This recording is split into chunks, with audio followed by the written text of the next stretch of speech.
Hello, my name is Jennifer Terri. I make Philippine Travel Updates. Today is December 11. How are you? I hope you're all doing well. I hope nasa maayos po kayong kalagayan. Today is December 11, paulit-ulit. What's the update? Let's start with the travel restrictions. Yesterday, we received the announcement from the Iatf that they will add another European country from the red list, and that is Portugal. Portugal is on red list.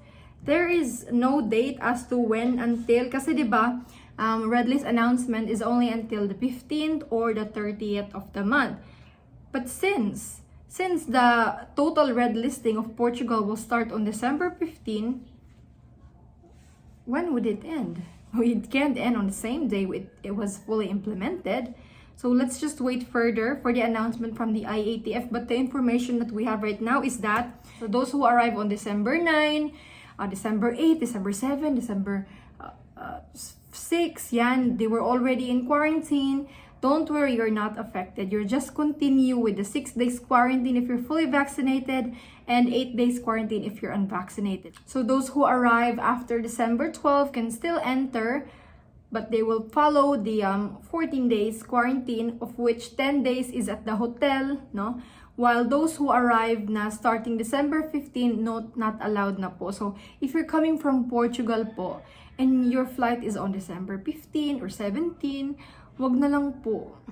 Contact your airline. Some airlines may not be aware of this restriction, pero don't even try po. If it's a regular commercial flight, kahit pa po Filipino po kayo, hindi po matutuloy. Kagaya sa nangyari sa kababayan natin from Belgium, she was excited to attend the graduation of her son after being apart for 2 years, but then at the airport, she was told, sorry, Belgium is under red list, you cannot go home through a regular commercial flight. So do not even dare po, because it's really useless. We just have to wait when they lift this restriction. So our hearts go out to those who are affected, no, to those who can't spend their holidays with their families.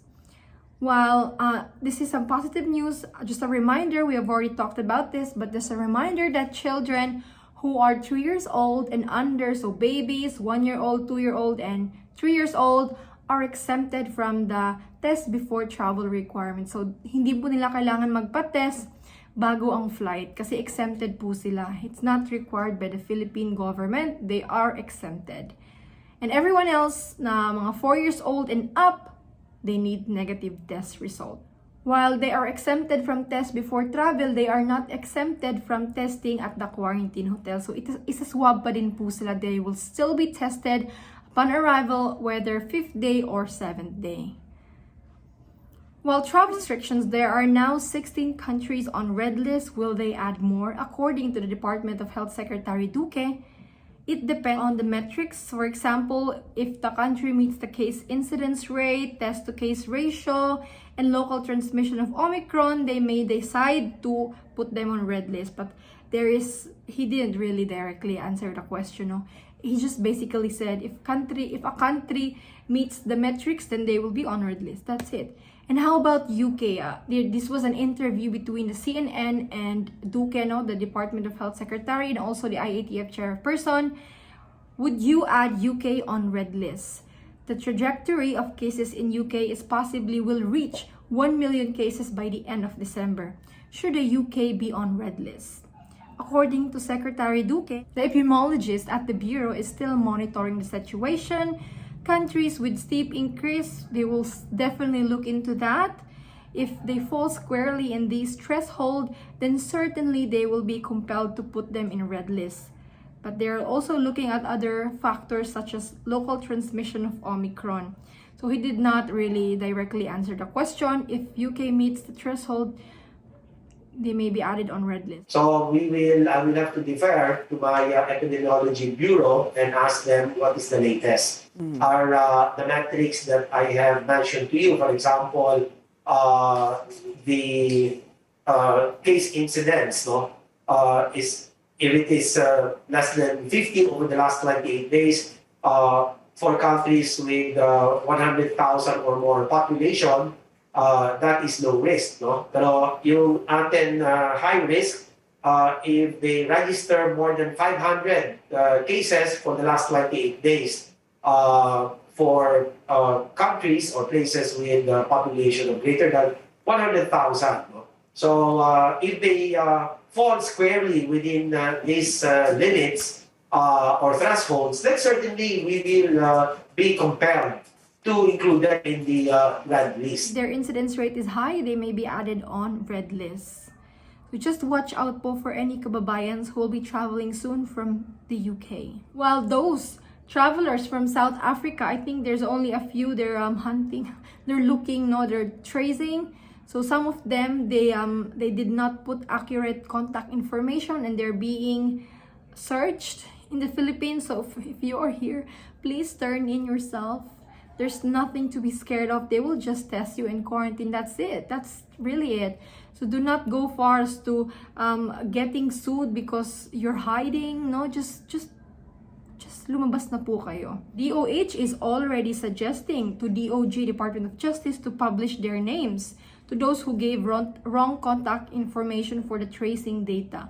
So you really don't want that to happen. It's best if we give out correct information, accurate, and let's coordinate with authorities. And just a reminder, I've been seeing people sharing the CNN news, which is outdated po. The quarantine days hasn't changed. 6 days if fully vaccinated, 8 days if unvaccinated, no change.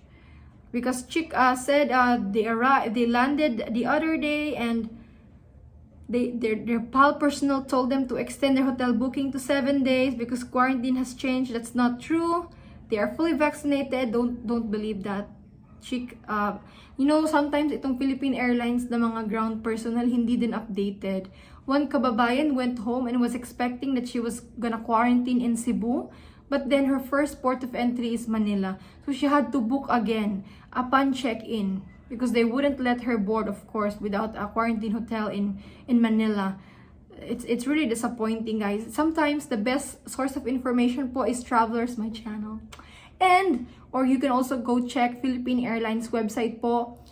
Very detailed arrival date, requirements. I'll put the link in the description box. So right now, guys, Omicron has been quiet. You know, the countries that are being added on red list, they're being added because they have a lot of cases. They have COVID surge, not because of Omicron. Only Belgium and Italy were added based on Omicron, which is I find unfair. Because other countries have more cases of Omicron. I don't think it's fair. And if you need any help on registering for One Health Pass po, I made a video on how to register for One Health Pass updated. So go to that video if you want assistance or guide. But anyways, this is all for today po. I hope you're safe and God bless you.